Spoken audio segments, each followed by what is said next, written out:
बेटा जी, अरे ओ बाबूजी। मार्केट की हवा कभी नरम कभी गरम, कभी नरम नरम कभी गरम गरम, कभी नरम गरम नरम गरम, ओ बेटा जी। और कल मार्केट की हवा थी बहुत ज्यादा नरम। बैंक निफ्टी अप्रोक्सीमेटली 4.78% डाउन था, that's crazy. Sensex approximately 2000 points down था, 3.80% की गिरावट, दैट्स ह्यूज। और यहाँ पे जो मेन क्वेश्चन है वो ये आता है कि भाई क्यों इतना मार्केट गिर रहा है, क्या है रीजन मार्केट के गिरने का। और सेकंड क्वेश्चन है वो ये आता है कि as a long term investor हमें इस गिरते हुए मार्केट में कैसे इन्वेस्ट करना चाहिए। सो आज के इस एपिसोड में गाइस हम यही सब बातें डिस्कस करने वाले। So everything in this episode, let's get started. Hello guys, my name is Pratik, I hope you are doing well. And सबसे पहले तो गाइस हम जान लेते हैं कि मार्केट गिर क्यों रहा है। एंड राइट नाउ मार्केट के गिरने का एक बहुत बड़ा रीजन है, that is US bond yield 1.51% के आसपास आ गई है। मतलब ये यील्ड अप्रोक्सीमेटली 0.50% के आसपास थी जब लॉकडाउन चल रहे थे, जब कोरोना वायरस के केसेस बढ़ रहे थे, तब मार्च अप्रैल मई जून जुलाई में ये बॉन्ड यील्ड यूएस की 0.50% के आसपास ट्रेड कर रही थी, जो धीरे धीरे बढ़ के राइट नाउ ये 1.51% के आसपास ट्रेड कर रही है ना। आपके मन में ये क्वेश्चन आ रहा होगा कि यूएस के बॉन्ड यील्ड के बढ़ने से इंडियन स्टॉक मार्केट में इतनी बड़ी गिरावट क्यों आ रही है। बेसिकली गिरावट सिर्फ इंडियन स्टॉक मार्केट में नहीं, ग्लोबली सारे स्टॉक मार्केट में आई है। बट आपके मन में ये क्वेश्चन आ रहा होगा कि अगर यूएस की बॉन्ड यील्ड बढ़ती है तो ग्लोबली क्यों स्टॉक मार्केट नीचे आ रहा है। जब एफआईआईएस के पास बहुत बड़ा पैसा आता है तो उनके पास ऑप्शन होना चाहिए कि कहां वो पैसा इन्वेस्ट किया जाए। और उनके पास दो मेजर सोर्सेस होते हैं उन पैसों को इन्वेस्ट करके उन पैसों पे रिटर्न कमाने के। The first one is money market and the second one is stock market. Although gold, crypto currency, silver, commodities, ये सारे जगहों पे भी पैसा जा सकता है, but major sources money market and stock market ही होते हैं। नाउ जब लॉकडाउन चल रहे थे,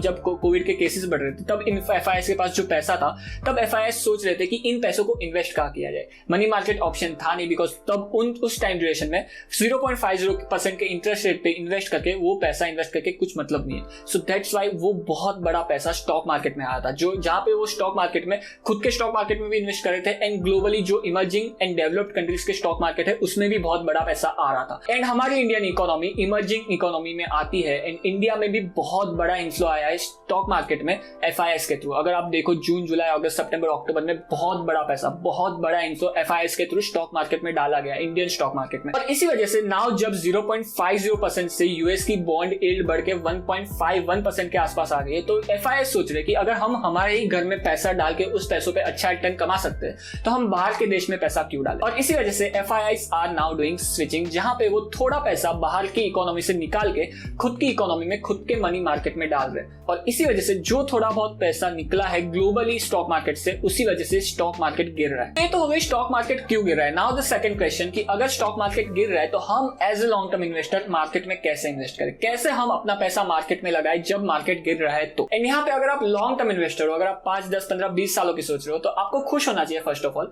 एंड यहाँ पे आपको मार्केट में जाके कुछ अच्छे स्टॉक्स और कुछ अच्छी कंपनीज बाय करनी चाहिए। अगर आपको नहीं पता क्या बाय करना हो तो आपको चुपचाप जाके इंडेक्स फंड में अपनी एसआईपी बढ़ा देनी चाहिए, या फिर लमसम थोड़ा बहुत इन्वेस्ट कर सकते हो आप इस टाइम ड्यूरेशन में। बट आपको मेक श्योर करना है कि आप बहुत ज्यादा पैसा इस लेवल पे ना डालो, बिकॉज यहां से भी और मार्केट गिरने के चांसेस हो सकते हैं। आई एम नॉट टेलिंग कि मार्केट गिरेगा ही, बट अगर गिर जाए तो आपके पास और ज्यादा पैसा हो अवेलेबल, जो आप और ज्यादा डाल सको और अपने प्राइस को एवरेज आउट कर सको अगर मार्केट यहां से और गिरता है तो। The second thing you should do right now is, अगर आपका पोर्टफोलियो बहुत ज्यादा बड़ा है, अगर आपका पोर्टफोलियो 5, 10, 15, 20 लाख या फिर उससे भी ज्यादा बड़ी अमाउंट का है, तो आपको आपके पोर्टफोलियो को हेज करना चाहिए लॉन्ग पुट को बाय करके। नाउ लॉन्ग पुट क्या होता है, इट इज एन ऑप्शन जहां पे आप अपने पोर्टफोलियो के अगेंस्ट एक इंश्योरेंस बाय कर रहे हो, जहां पे अगर मार्केट यहां से बहुत ज्यादा गिरता है तो आपने जो लॉन्ग पुट परचेस की है, उस परचेस किए हुआ लॉन्ग पुट का जो प्राइस है वो बहुत ज्यादा बढ़ जाएगा। और इसी वजह से अगर मार्केट यहां से गिरता है तो आपको आपके पोर्टफोलियो में लॉस दिखेगा, बट जो लॉन्ग पुट आपने बाय की थी उसमें आपको इतना प्रॉफिट दिख जाएगा कि वो profit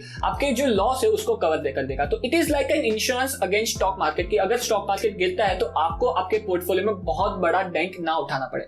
and that is why अगर आप अपने पोर्टफोलियो को इंश्योर करना चाहते हो और अगर आपका पोर्टफोलियो बहुत ज्यादा बड़ा है तो आई वुड सजेस्ट कि आपको जरूर लॉन्ग पुट से अपने पोर्टफोलियो को हेज करना चाहिए। The third thing you should do right now is selling कचरा स्टॉक्स, बिकॉज कचरा स्टॉक्स ना बुल मार्केट के लिए अच्छे ना बेयर मार्केट के लिए अच्छे। इसीलिए अगर आपको लगता है कि आपके पोर्टफोलियो में कुछ ऐसे स्टॉक्स है जो आपने टिप के भरोसे पे लिए थे, या फिर कुछ ऐसे स्टॉक्स है जिसका डेट टू इक्विटी रेशियो बहुत ज्यादा रहा है, उस कंपनी का मैनेजमेंट अच्छा नहीं है, उस कंपनी के प्रॉफिट एंड रेवेन्यू नहीं बढ़ रहा है और आपको उस कंपनी पे बहुत ज्यादा भरोसा नहीं है, सो ये राइट टाइम है उन स्टॉक से एग्जिट ले लेने का, बिकॉज मार्केट इतना भी ज्यादा नहीं गिरा है। अगर आगे जाके मार्केट में भी अगर ज्यादा गिर जाता है, आई एम नॉट सेइंग कि मार्केट गिरेगा, I am no one to predict the market, but अगर आगे जाके मार्केट गिरता है तो वो कचरा स्टॉक सबसे ज्यादा गिरेगा। And fourth thing you should do is diversifying your portfolio by investing some amount of money in money market as well, because guys money market में पैसा आपको कितना मिलने वाला है वो आपको पता होता है। आपको पता होता है कि आपके 3 मंथ्स में कैश फ्लो कैसे रहने वाले होते हैं, आपने जो पैसा इन्वेस्ट किया है उस पैसों पे आपको कितना रिटर्न मिलने वाला होता है, और ये बहुत बड़ा मेजर बेनिफिट हो जाता है मनी मार्केट में इन्वेस्ट करने का।